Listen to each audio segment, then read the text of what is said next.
Добро пожаловать в волшебный мир Московские гуппи.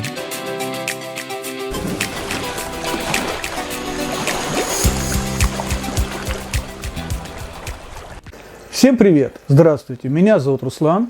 Я представляю канал на YouTube и группе ВКонтакте «Московские гуппи». Друзья, тема этого ролика – рассказать вам о том, что нового мы узнали за последнее время в процессе разведения живых кормов, которые мы используем в рационе питания наших гуппи. Кто давно следит за нашими информационными ресурсами, знает, что ранее мы неоднократно обращались к этой теме. Мы делали ролики о нашем опыте разведения домашнего трубочника, или как его с нашей легкой руки назвали, червячок Изя. Рассказывали о аулофорусе, показывали, как мы разводим гриндальского червя и инкубируем наупли артемии. И каждый раз, когда мы записывали эти ролики, нам казалось, что все, теперь мы показали и рассказали все, что знаем про эти живые корма. Но, как говорится, время и жизнь вносят свои коррективы в эти наши знания. В большей степени все, что мы говорили раньше, остается, в принципе, актуальным и сейчас. Но есть моменты, о которых мы говорили с полной уверенностью, что это истина. Но сейчас мы понимаем, что в чем-то мы заблуждались, и даже ошибались. И об этих ошибках и заблуждениях мы как раз и хотим поговорить в этом ролике. Кроме того, есть еще вещи, о которых мы забыли упомянуть в этих роликах, и сегодня также рассказываем вам об этих моментах. Так что, как мне кажется, для тех, кто занимается разведением живых кормов для своих аквариумных рыбок, эта тема будет интересной. В конце концов, обмен опытом всегда полезен, и если вы будете комментировать этот ролик и сможете поделиться своим опытом, то мы будем считать, что не зря потратили время на его создание. В общем, в этом ролике мы решили обобщить все то новое, что узнали о каждом из этих видов живых кормов с тех пор, как выпустили предыдущие старые ролики. Но чтобы не делать это по каждому отдельности выпуске, мы решили всю информацию объединить в одном этом обзоре. И начну я свой рассказ с домашнего трубочника, или по-простому, как многие его сейчас знают, червячок Изя. Именно в роликах об этом червячке я допустил наибольшее количество ошибочных умозаключений и выводов. Но в свое оправдание я могу сказать, что в свое время мы первые, кто рассказал о домашнем трубочнике в интернете, и одни из первых, кто приобрел его, когда он только появился на птичьем рынке в Москве. И первый ролик про этого червячка мы записывали, кажется, всего через 2 месяца после того, как начали его культивировать. Потом было еще 2 ролика о нем, и с каждым роликом оптимизма по поводу его содержания, разведения у нас становилось все меньше и меньше. Но все равно полной картины мы тогда отобразить в тех наших старых информационных материалах не смогли. Поэтому начнем с наших заблуждений и ошибок по отношению к этому червячку. Одним из главных плюсов домашнего трубочника по сравнению с тем же аулофорусом я тогда называл и считал его неприхотливость к условиям содержания. Говорил, что можно реже менять ему воду, что он всеяден, что он очень живуч, что он способен пожирать любых мошек и мух, а также их личинок, если они окажутся на губке в контейнере. Так вот, это совсем не так. Как и почему я сделал такой вывод, я сейчас попробую вам рассказать. Для начала червячок Изя оказался очень капризным и привередливым к чистоте своей губки. В первое время Изя действительно интенсивно размножается. В течение 1,5 месяца, примерно так, это срок, когда идет заселение губки. И все это время, пока он сживает губку, собрать с него порции накормления рыбок довольно проблематично, так как на поверхности губки его очень мало. Затем у червяка наступает период зрелости, когда он начинает строить свои колонии коконов с яйцами, и это тоже уже маточные черви. И если их забирать на корм, то можно остаться без потомства. То есть в это время тоже нельзя его собирать. С момента, когда коконы с яйцами отложены, проходит еще около 2 недель. И, наконец, в один прекрасный день вы открываете контейнер и видите огромную ярко-красную массу народившихся червячков. И вы понимаете, что теперь обеспечены трубочником. И, наконец, можете накормить им своих рыбок. Но, к сожалению, вот этот праздник еды длится не так долго. Потому что уже через пару недель кормового червяка становится очень мало. И это не зависит от интенсивности забора порций на кормление рыбок. В чем причина такого развития событий, я до конца так и не разобрался. Потому что далее события могут развиваться по 2 сценариям. Первый не самый плохой, но в нем тоже, в принципе, ничего хорошего, в общем-то, нет. В этом сценарии просто начинает повторяться весь цикл развития червячка, как при заселении губки. То есть мы имеем массу маточного червяка, который опять в течение длительного времени будет строить свои коконы, а потом вы снова будете ждать в течение длительного времени, пока он будет строить свои коконы, когда народится снова кормовой червяк. И ждать вам придется опять не менее 2 месяцев. Ну, по крайней мере, у нас именно так и происходило. То есть по этому сценарию получается, что вы 2 месяца растите червяка, потом 2 недели кормите рыбок, а потом снова 2 месяца ждете нового кормового червяка. Это, согласитесь, не очень рационально и продуктивно. Второй сценарий хуже первого. В этом сценарии развития событий вся колония червя стремительно гибнет. В чем причина этого процесса, мне также до конца не ясна. И однозначного ответа у меня тоже на него нет.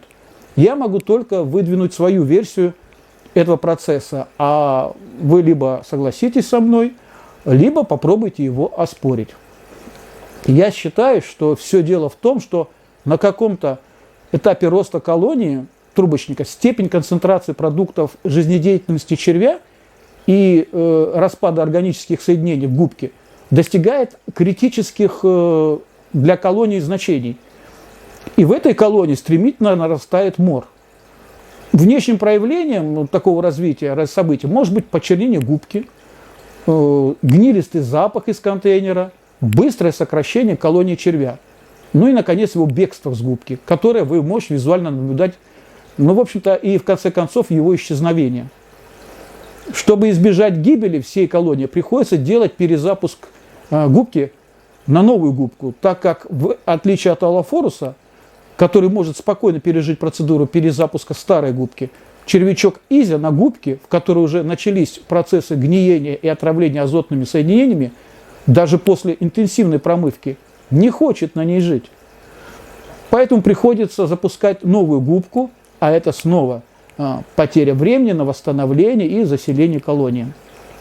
В общем, и первый, и второй вариант содержания червячка Изи не доставляет особой радости. Есть ли выход из этого положения? Скорее всего, да. Можно, например, попробовать устроить протоку для губок с трубочником. Но все равно периоды роста, развития, инкубации никуда не денутся. Даже если вы решите проблему с чистотой губок и воды. И получать регулярный урожай со своих контейнеров с Изи вы сможете только если правильно рассчитаете количество этих контейнеров и периодичность запуска новых губок, чтобы инкубация новорожденного червя проходилась на разные временные периоды. То есть в одних контейнерах червяк инкубируется, например, в начале сентября, а в других в конце сентября и так далее. Вы просто рассчитываете количество необходимых губок для регулярного сбора кормового червя. И, соответственно, их запуск задержкой, скажем, на 1,5 месяца относительно запуска предыдущей губки или контейнера. В принципе, для небольшого аквариумного хозяйства, наверное, это хороший выход. Но для нас это достаточно хлопотный процесс, ну и, соответственно, трудозатратный. Еще одним заблуждением, которое у нас было в отношении домашнего трубочника, это его способность противостоять и поедать все личинки мух или мошек, которые могут попасть в контейнер на губку. На самом деле мошки – это бич для трубочника. Он их вообще не ест и не уничтожает. Более того, однажды попав в контейнер с изей, от мошки будет очень трудно избавиться. Как раз такая напасть и случилась с нашей культурой в одном из контейнеров. Мошки попали на губку и, соответственно, стали стремительно увеличить свою популяцию. И чтобы от них избавиться, нам пришлось прибегнуть к радикальным мерам. Для начала я сделал в крышке окошко и заклеил его мелкопористой тканью. Кроме того, на обратной стороне крышки я наклеил вот такие кусочки ленты для ловли мух, чтобы мошки прилипали к ним. Затем я снял всю колонию червя, которая была на поверхности, а саму губку, тщательно прополоскав в струе чистой воды, потом перевернул ее обратной стороной вверх и залил чистой водой. Также в течение 2 недель я выносил этот контейнер на улицу, где и проводил все манипуляции по подмене воды и в контейнере, попутно отбирая мошек, остающихся в контейнере. Таким образом, только через 2 недели мошки пропали из этого контейнера. Что удивительно, так это то, что на рядом стоящие контейнеры мошкара не перекинулась. Ее там я не наблюдал. Так что история о том, что Изя не боится мух и мошек, оказалась мифом.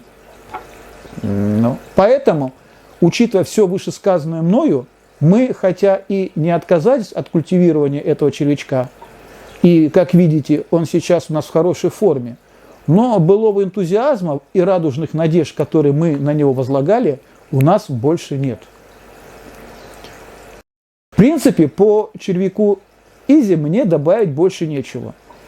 Если у вас остался интерес к нему, то с учетом всего, что я рассказал в этом ролике, я рекомендую посмотреть предыдущие материалы, ссылки на которые вы найдете в описании к этому ролику. Далее давайте поговорим о Аллофорусе. Тем более там тоже есть о чем поразмышлять. Прежде чем готовить материал к этому ролику, я пересмотрел наш старый ролик. Он называется «Наш опыт разведения Аллофоруса», который мы записывали 2 года назад. Опыта содержания этого червяка к тому времени у нас было, как мы считали, предостаточно. То есть мы его культивировали около 4 лет. Поэтому мы набрались смелости записать и публиковать его в интернете. Так вот, я его пересмотрел, и, в общем-то, все, что я тогда говорил, остается актуальным и сегодня. Но все же случилась одна история, о которой я вам хочу рассказать. Где-то примерно 9 месяцев назад я стал замечать, что Аллофорус стал медленнее нарастать на своих губках. Особого значения я поначалу этому не придал, но постепенно это стало напрягать, потому что кормовой базы становилось все меньше и меньше. Скажем, сначала, как обычно, мы давали 3 раза в неделю Аллофорус для наших рыбок, потом 2 раза, потом 1, и, наконец, нам пришлось на некоторое время вообще перестать отбирать Аллофорус для кормления рыбок. К счастью, тогда у нас в достаточном количестве нарождался домашний трубочник. И в это же время я стал предпринимать попытки увеличить интенсивность роста Аллофоруса. То есть в чем была проблема? Он как таковой не умирал, просто его численность стабилизировалась на каком-то минимальном уровне, который был недостаточен для того, чтобы мы могли регулярно кормить им наших рыбок. Но что только я не предпринимал. Уменьшал или увеличивал периодичность подмены воды, чистил губки, менял схемы и варианты кормления, температурный режим в помещении, где стояли контейнеры с Аллофорусом, запускал новые губки и пытался обновить колонию вновь приобретенной культурой. Но, в принципе, ничего не помогало. А Аллофорус продолжал существовать в таком, я бы сказал, полуподпольном состоянии. В конце концов, я решил попробовать смягчить воду с помощью ионообменного фильтра на основе ионообменной смолы натриевого типа. То есть я пропускал исходную воду через этот фильтр, потом уже ее кипятил и охлаждал. И вот вы знаете, вот это как раз и возымело свое действие. Колония червячка потихоньку, но стала разрастаться, и уже буквально через месяц мы смогли перейти на кормление своих рыбок аулофорусом в обычном режиме, что, конечно же, не может нас не радовать. То есть, если бы я задался целью переснять тот наш старый ролик, ссылка на который также дана в описании к этому ролику, то я бы оставил в нем все как есть. Но добавил бы, что аулофорус, кроме всего прочего, предпочитает мягкую воду. Вот так сейчас у нас выглядят губки с аулофорусом.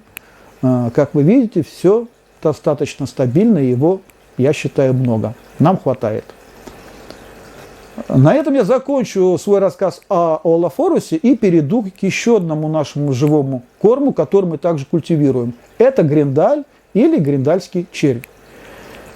Я, наверное, вас уже достаточно утомил, но потерпите еще чуть-чуть меня, так как про гриндаль я расскажу совсем немного, но это важно. Это важно для тех, кто решил его содержать или уже содержит. Главное, что я хотел бы добавить в тех старых наших роликах, в которых мы рассказывали о нашем опыте содержания гриндальского червя, это то, как подготавливать кокосовый субстрат для контейнеров с гриндалем. Дело в том, что нас очень часто, просто постоянно спрашивают, как мы боремся с клещами, которые заводятся в кокосовом субстрате. Но, друзья, у нас их нет. Вот я долго думал, что же может причина, и пришел к выводу, что все дело в том, как вы разводите этот субстрат в воде. Мы рекомендуем вам делать это следующим образом. Берете необходимое количество кокосового субстрата, лучше брать кокосовый субстрат для террариумов, не для цветков, не цветочный, а вот именно специализированность, прям написано на них, для террариумов. Кстати, вот эти субстраты с мелкой бывают и средней фракцией, а есть еще субстраты с крупными фракциями и чипсами так называемые. Вот для гриндаля лучше всего брать вот такой брикет мелкофракционного субстрата. Так вот, от такого брикета отщипываете или отламываете необходимое количество субстрата, разламываете его как можно на мелкие кусочки, укладываете в термостойкую посуду и заливаете крутым кипятком прямо из только что вскипевшего чайника. Вот таким образом вы убиваете в субстрате все органические живые формы в виде яиц, личинок, клещей и других организмов. Затем даете остыть естественным образом это свежезаваренному субстрату, и только потом, когда температура в субстрате станет комнатной, начинаете укладывать его в контейнер. Собственно, и вся хитрость, как можно избавиться с самого начала от клещей и прочих букашек в контейнере с гриндалем. Кстати, при таком способе подготовки субстрат становится особенно пушистым и мягким. Что еще чаще всего спрашивают у нас по содержанию гриндаля? Пожалуй, это вопрос, почему при, казалось бы, свежезапущенном контейнере гриндаль перестал появляться на кормовых площадках, да и вообще вылезать из субстрата. Люди говорят, что вроде корм есть, а червяк им не интересуется. О том, как правильно приготовить вкусное угощение для гриндаля, мы уже рассказывали в прошлых роликах. Но порой и этого оказывается мало.